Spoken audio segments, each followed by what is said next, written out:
Party Quilt Samper July. Okay, we're on month 11 now and we're almost finished. This is the block for July. It's a basket block. So I'm going to give you a few tips here, and the first thing I'm going to do is cut out the background fabric. So I'm going to do it on the Christmas version here, and because of the print I'm going to turn it over because I think in the camera it will show up better that way.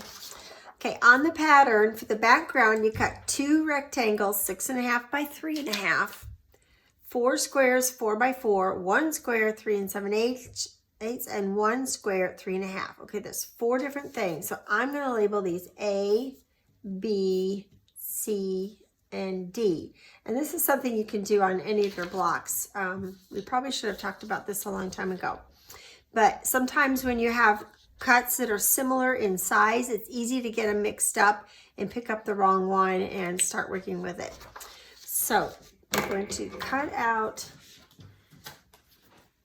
my edge here. I'm going to square that up. I think it's straight, but in case you get one that's not completely straight, I'm going to clean that up there, and I want a 6.5 by 3.5. I put the 6.5 number first because I want you to cut that direction first. So we're going to cut 6.5 inches across here, and then we're going to cut 2 3.5, and I lay that on there. Looks like that edge is already nice and straight, so I'm going to cut there and there. Okay, so those are my A pieces that I'm going to use. Just a little scrap there. The next cut is 4 squares 4 by 4 inches. So I'm going to put my 4-inch measurement on here, cut 4 and 4. All right, I'll put these together.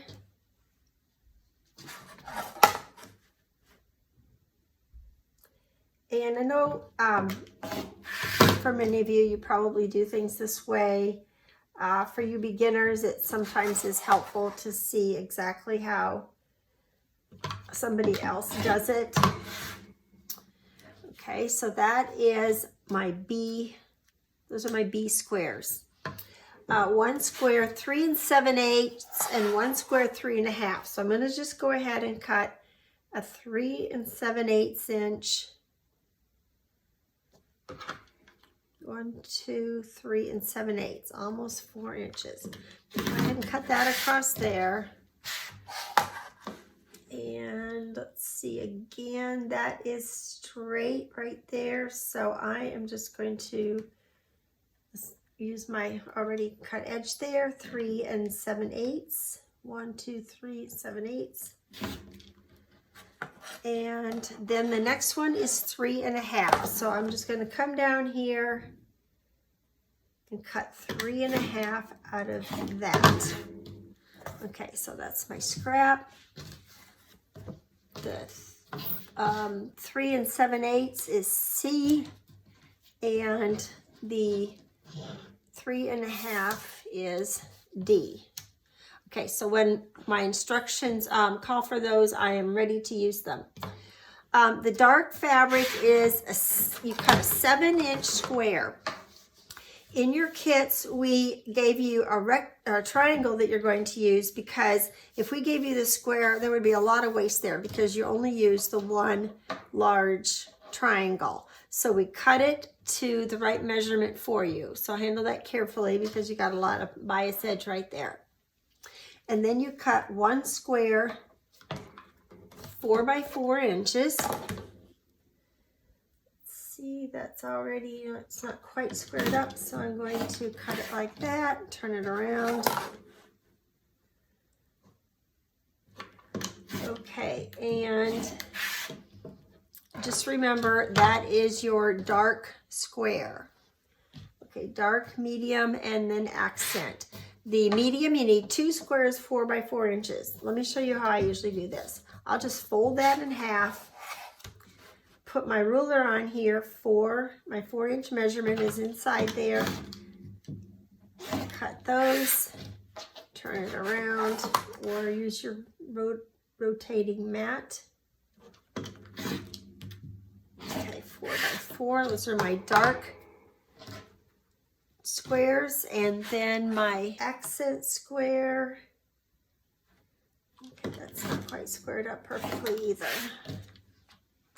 It's also 4x4. Okay, so the next thing you'll do is take your instructions here. Place the 4 background squares, and that is B. And you're going to place them with the 4-inch colored squares. So you have 2 of this one of this color, and 1 of this color. So you're going to place them right sides together, draw a line across here, or if you've seen some of my videos before, you know that I like to just cut it instead of draw the line. All right, so we've got those. Each one's going to make 2 half square triangles. Okay, so I'll take those all to the sewing machine and sew those up. And what I'll do is I'll just stack them up like that.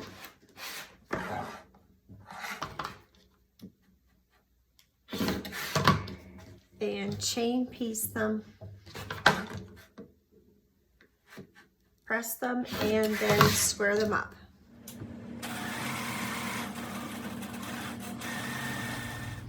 Right now I am squaring up my half square triangles, and I'm going to do a couple with my 4.5-inch ruler, putting that on there. I want this to be 3.5 inches, so my 3.5-inch line is inside the half square triangle unit.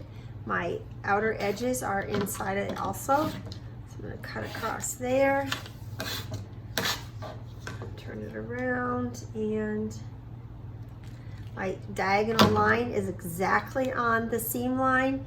All these lines meet right there at the corner and right here at the corner, and that'll help you to have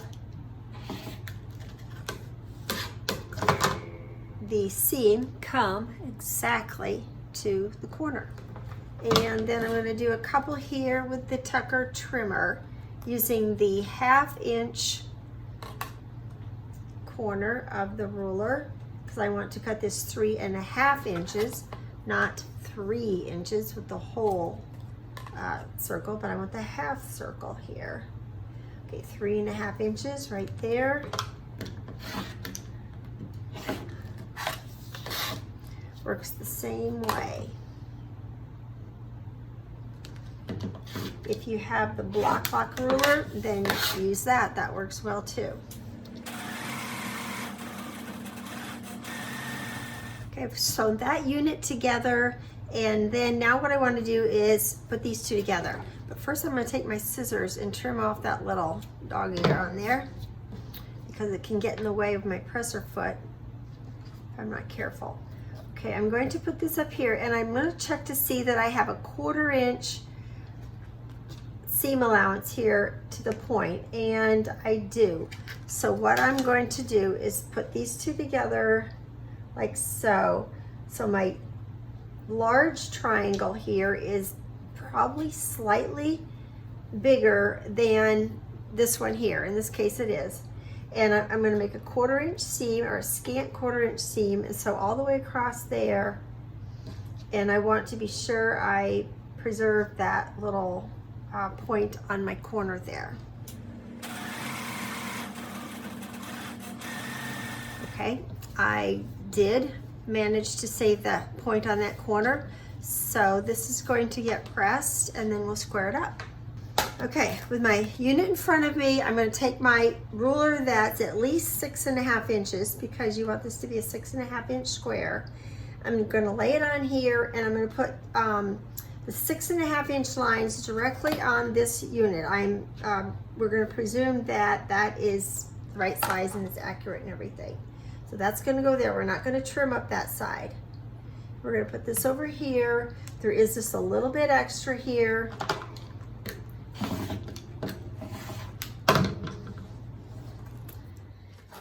And there we go. We have a nice exact 7-inch square.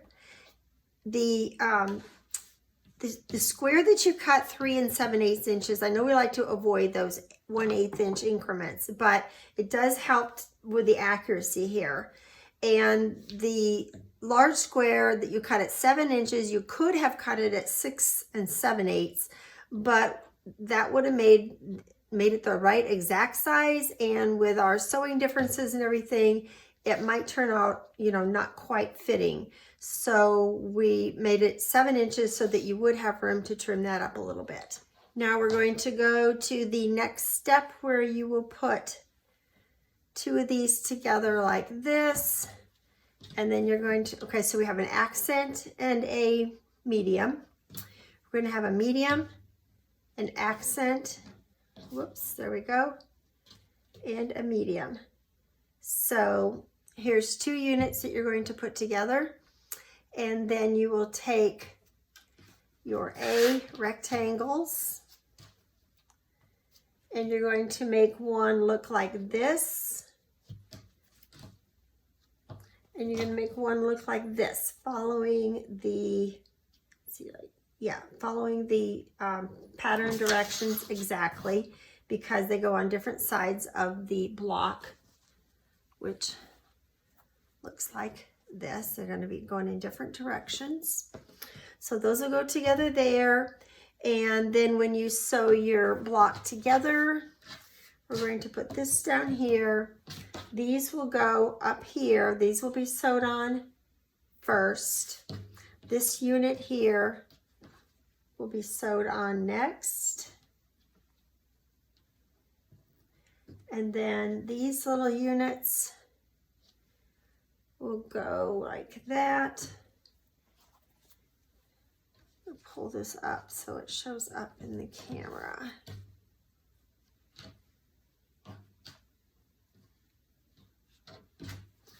This is going to go here, and that one here. There's my basket bottom.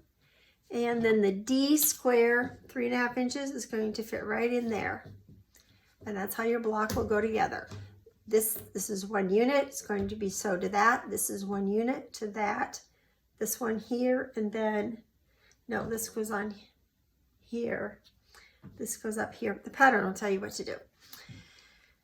So that should be it. As always, be careful to try to have a 1/4 inch seam allowance wherever you have triangles coming together. When you sew 2 pieces together, if they look like they're not going to fit, as you sew along, one of them moves, then you need to make sure that you either pin it or hold it there well until you get to that end and go off the end to make them come out. You don't want one longer than the other. You don't want this point being real close to the edge. Squaring up helps with that. And just keep your eye on it closely as you do it. Hope you have fun making this block. It's a little different because it's not straight on this time. It's like an on-point block, but in 2 of the quilts it will be at an angle. The other quilt is on point and the basket will be upright. The finishing kits will be available this month, July, for Block Party Day, for the Christmas one and for the Cape Cod one. The autumn finishing kits will not be ready by Block Party Day. They will be later in the month in July, but in any case, they'll all be ready for you in August. You can choose to buy them in July or August. It makes no difference to us. If you haven't put your name down for one, be sure and get your name on there so that we have one we can set aside for you. Happy sewing!